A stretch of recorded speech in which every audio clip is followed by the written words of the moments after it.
Hey BookTube, welcome to Jackie's Literary Corner. I'm Jackie, and I thought I would do a quick review since I just finished this book this morning.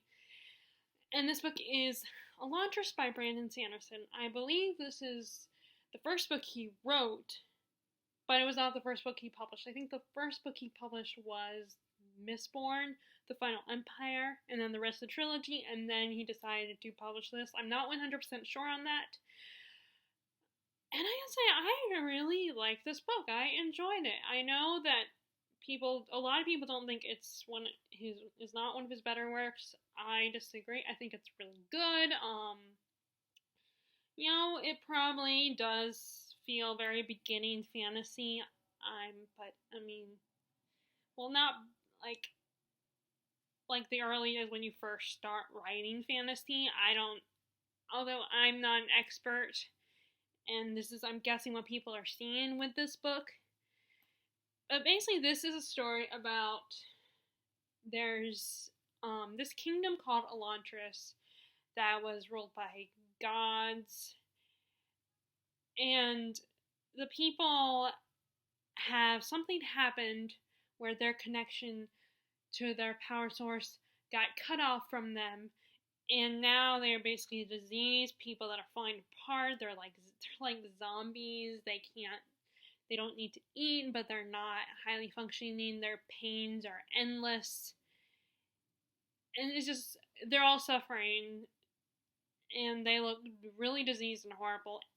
And so the city is blocked off. And outside of their city is another kingdom ruled by King Iodon, and he is not the best. He's a bit of a crappy king. He's not really good at being a king. And his son, Rodon, unfortunately, on the day of his wedding to Princess Serene of the Kingdom of Teod, whom the kingdom they want to form an alliance with, he ends up getting the disease that is what forces people to send people into the city of Elantris. And so Randon is thrown into the pit where the city of Elantris has been. And right away he first meets this guy, Galadon, who was a doula. In other words, I think he was a farmer. And he kind of helps Randon adjust to his situation, to where he is, helps him cope, helps him adapt to it all.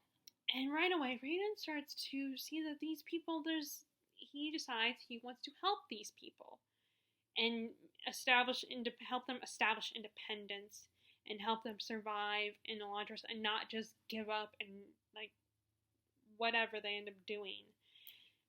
So he kind of establishes himself as a leader for these people and helps find ways to make friends with these people, help them form alliances with others, and just become a likable leader and a helpful leader that will take care of them. Meanwhile, outside the city in the kingdom, Princess Serene decides to arrive early to meet her as a surprise for her fiance. But when she gets there, she finds her fiance. She's told that Raoden, her fiance, is dead. But she is still married to him, contractually married to him. So she is forced to go into mourning and be a widow, but still be the queen of this kingdom. And of course, Aiden does not take her seriously. He does not respect her, especially with the way he is with the women in his kingdom. But Serene is not someone who sits down and takes things quietly. She is someone who wants to take action. She wants to help people. She wants to do good for the community, for the kingdom. So she does not sit back. And with the help of her uncle and cousins, she is able to establish a relationship with the lords that want to overthrow Iodon and work with them to find a way to dethrone him, or at least help him. And then you have the other character is Hethran, who is a sort of priest figure in this kingdom, and he has his own goals to convert the people of this kingdom to the right religion, or at least the right religion in his eyes, the religion of Jadeth. So he is basically working with he's a little bird that's whispering in everyone's ears and trying to get everyone to follow Jadeth. And he even spins the whole idea of Elantrians are bad and Jadeth has punished them and cursed them. And he ends up taking on this apprentice called Delath, who is a bit of a religious zealot, and Catherine decides to use him to help convert people. So that is basic premise without giving away anything. I'm going to put the book down. Like I said, I like this book. First of all, I love the concept of combining of the whole idea of religious warfare and politics in fantasy stories. I may not be interested in real world politics, or at least not today's modern politics, but I love fantasy politics and religion and fantasy. And I also like, the historical version where I learn about the history of it all. But I especially really like when it's established in a fantasy world. Makes it even more interesting and less annoying, and also depressing, because today's politics are not as great. But in fantasy, it's always so much more interesting, and it's not your world; it's a made-up world, so it's easier and more interesting to read about it. Now, characters-wise, most of the characters I liked. I didn't have a problem with any of the characters. I hated the characters that, you are supposed to hate, and I love the characters you are supposed to love. As for, let's talk about individual characters. So, Rhiannon is, if you've already read Mistborn trilogy, Rhiannon is very much, at least to me, he feels like very much of a combination of Elend and Kelsier. He's charismatic, he's a good leader, he cares about the people, he does whatever he has to help them, he wants to learn things, he's also very glasses half full kind of guy, he's very passionate, and he just reminds me of so much of those two characters in the Mistborn trilogy. Now, I also really like his friendship with Galadon, and I've always been a big fan of friendships where the characters are complete opposites of each other. And Galadon is someone who is the glass is half full. He's very pessimistic, very serious. He is a learned man, like Rhiannon is. But he's also very practical, very sensible. He accepts everything the way it is. But he also has that little bit of hope, especially a hope that is given to him by Rhiannon when Rhiannon comes here and shows how Elantris can change and become better when he gets there, because he tries to change things and make things better. And Rhiannon also tries to figure out what landed them in this situation. He tries to understand it, and that gives Galadon hope. And he really cares about Rhiannon. He ends up developing quite a friendship with him and affection for the guy. And I love those kind of reading about those kind of friendships. And I'm definitely discovering them more and more as I focus more and more on my reading. I always saw in TV shows and movies and stuff, but now I'm seeing it more in books as well, which I really like that. And it's also fun when it's like the characters are stuck together and they can't separate from each other. Like they're accompanying each other on a journey, or they're in a situation like this where they're trapped in the same place and they have to work together and learn to find a way to compromise. And they bring out a lot of the best in each other. I feel like that, like I said, Rhiannon gives Galadon hope. And he's also very funny and snarky. He's just, I like pessimistic characters that are also very snarky and make sarcastic comments. And the other dynamic I like is the dynamic between Princess Serene and Rhiannon when they meet. Because they do eventually meet each other in person, but she does not know who he is. and their interactions are very amusing because she does not trust him and thinks himself a bit of a tyrant.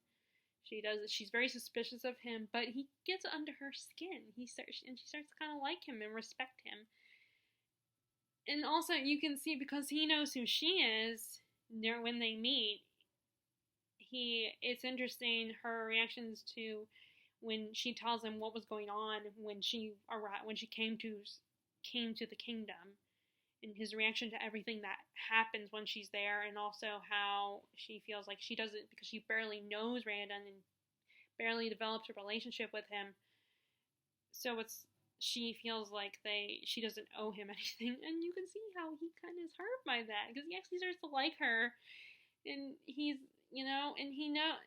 and unfortunately for her, this was more of a political alliance kind of situation. Like, she only agreed to marry him because, like, one, I think she's lonely and she just wants a companion.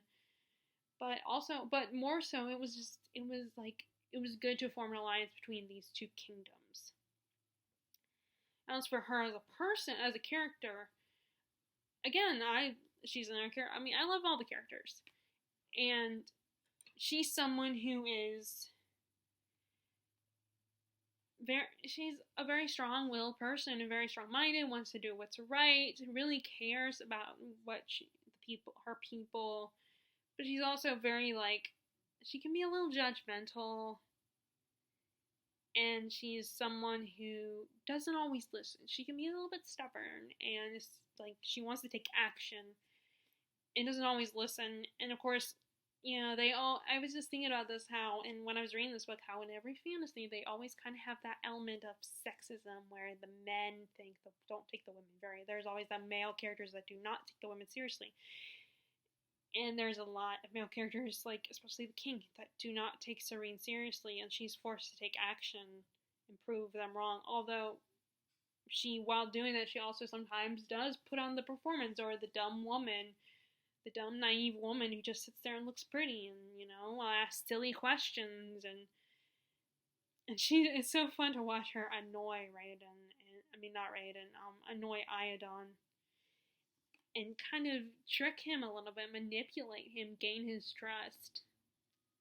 I mean, not necessarily his trust, but just being able to kind of persuade him. Like, at one point she decides she wants to she decides for her, there's this thing that they do where the widow's trial, where they have to do something charitable or good for the community, and to show her, get the person who has lost a loved one, the woman who's lost a loved one, to get them out in the community again, but in a very slowly doing it. So she decides, because she wants to prove to the Elantrians are not bad, she decides to go into Elantris, which ends up backfiring on her, because it kind of ruins Randon's plans to establish Elantris as an independent community. But it's with good intentions, and she has a very good heart. But Iadon at first is like, I don't think so. Like, are you crazy? You can't trust these people. They'll probably eat you alive. That's when it was very interesting to see her, and then she tries very hard to spite, the Raydon that she thinks he is. She tries to kind of spite him and the other people that kind of lead the different gangs in Elantris, by giving them, things that they don't want when they make demands from her. It was actually really funny, and and they are forced to essentially find positive uses for the things that she gives them, even if they're a little bit silly. Like, she gives them a box of nails at one point, and they use it one of the characters uses it to carve things, carve toys and animals and stuff like that. Next, let's talk about I also really liked Serene's relationship with the Lord. She can help this community, help this kingdom. She is able to establish a relationship with the Lords, the lords and the nobles of this community, particularly one particular group who want to overthrow, which, like I said in the description, want to overthrow Iadon. And I really like her relationship with some of these guys, especially like her relationship with Duke Royale. He's kind of like a father figure or a grandfather figure to her. And he's also, as a character, he's very like, again, he's a snarky old man, and he's like very clever and sneaky, but not in an evil kind of way, but just in a very like, he's a way to survive in this world. He's very charming. He's someone you would want to take advice from, someone you want to spend time with, have a conversation with him. That's, I think, and he's someone you want to ask for advice. And I think that is what Serene does. And I like the relationship that she develops with him. And I also like all the other, like, Shuden, Ondel, and there was one more, I don't remember his name, although he wasn't my favorite out of the bunch.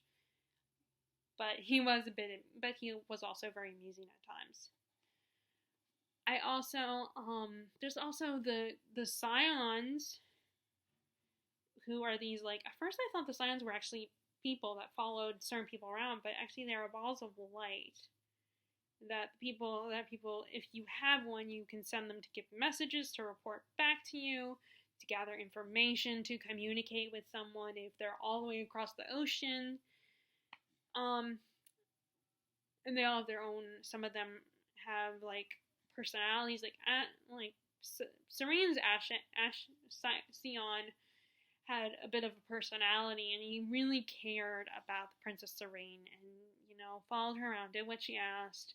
But he didn't always approve of some of the things that she did, and because he cared about her, and he didn't want her to get hurt or get in trouble or be risking her life. And the last character that's not an antagonist, well, actually, he's kind of an antagonist. So let's go ahead and jump into the antagonist characters. So first you have Hatharan, he's very interesting. He's a bit of a religious fanatic, but he's not as much of a zealot as Delath is, because he just really cares about his religion and wants his religion, and he has such strong faith in it, and he believes it's right. That's why it's so, a war with religion, when it comes to religion, it makes it very interesting, because those kind of people, they don't see themselves as bad guys. They think they are doing right. They believe in their cause and want to fight for it. And I was gonna open those, but I can't open them without getting up. They believe strongly in their cause and what they want to do. So it just makes it very interesting. Like, they don't see themselves as villains, and those are the best kind of villains. The villains that don't see themselves as as villains, and they continue thinking what they're doing is the right way to do it. And he wasn't the worst in the story, but he wasn't the best either. As far as labeling him a villain. But he was very interesting to get from his perspective, and there were times I was very frustrated with him, but at other times, I was sympathetic towards him, and I kind of got that it was his faith in his struggle because I feel like at this point in the story, he's starting to lose his faith, and he doesn't know what he believes anymore, and he's trying to do what he thinks is right. He doesn't have ill intentions, he just is trying to save the people. That's what he believes he's doing. Next let's go ahead and talk about Iadon, because there's not much to say about him. He was okay, he wasn't anything special or anything, he wasn't a bad character, but he was one of those characters that was very weak. Like, he wasn't as scary or as intimidating. I gotta wonder if maybe Rand Sanderson just made him that way on purpose.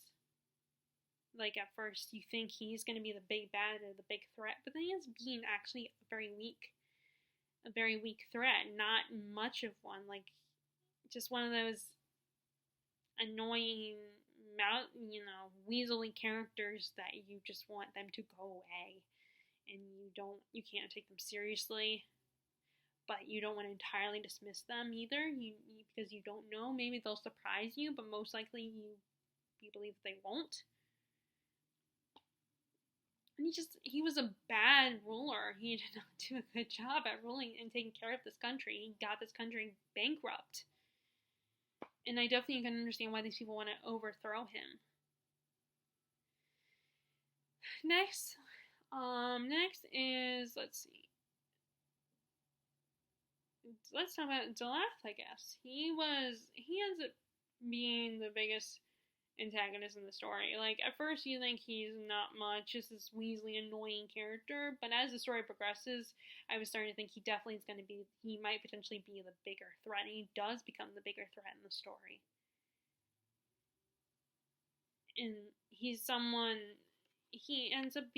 zealot. He's a religious zealot, and those characters are more dangerous than someone like Catherine, who, yeah, he has strong beliefs and everything, he'll do things, but at the end of the day, he ends up not being the biggest problem in their community and in this kingdom. It's Delath ends up being the biggest problem, which is all I'm gonna say. So he's very interesting, and I was, at first, as I was reading until I got to, like, the climax of the story, at first I was worried. I was thinking, oh, he's just going to be a disappointment. But then this is Brandon Sanderson we're talking about. If you already read Brandon Sanderson's work, then I should have known that he would not end up being a disappointment. I was where he was, and, like, I was all set to be like, give this 4 stars, or at least 4.5 stars. Unfortunately, we all know BookTube does not have half stars. Or not BookTube, Goodreads does not have half stars. I was all set to do that because the antagonists, at first, they kind of seem disappointing, but then, surprise, surprise, they are actually kind of scary and intimidating, someone that you gotta be careful with. Okay, now that's the character. Now, as for the last thing I'm going to talk about in this review is the magic system.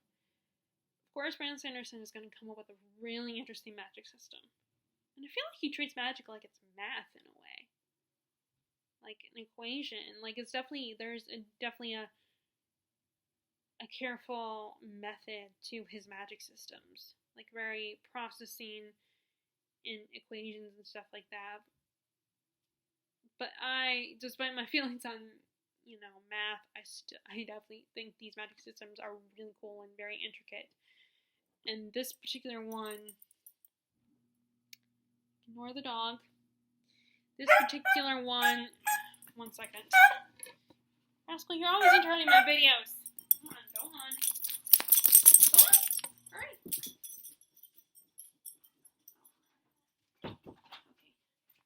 Oh, never mind.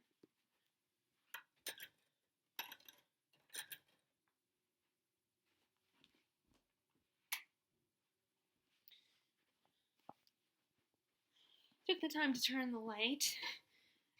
So this magic system was very interesting. It had like a symbology kind of thing going on. Like, there were symbols, and you would draw them either in the air, or you draw them on a piece of paper, or in like the ground, like the earth if it's like sand or something. So it was really cool, and it was very intricate. And I thought the concept was really cool. The idea of this magic system. And the whole light and stuff like that. And the Elantrians kind of reminded me of what we learned about the Elantrians kind of reminded me a little bit of Children of Blood and Bone. I don't know what the whole series will be called.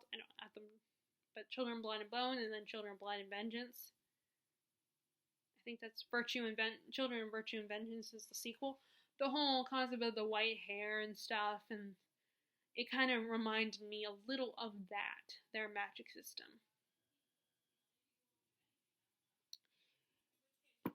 And that is where I'm going to stop on Elantris. Those are my thoughts. It was really good. I really enjoyed it. I definitely recommend checking it out. I had a fun time with it. People do say that you shouldn't read this first as your first Brandon Sanderson. I don't know, I would have to basically read Brandon Sanderson side by two Brandon Sandersons at the same time to be able to tell if I agree with everybody else. But I think this is a really great book and very enjoyable. Like I said, I gave it 5 stars. So, if you like this video, be sure to give us a thumbs up, click subscribe, and please share what you're reading in the comments below. And I will talk to you all later. Bye.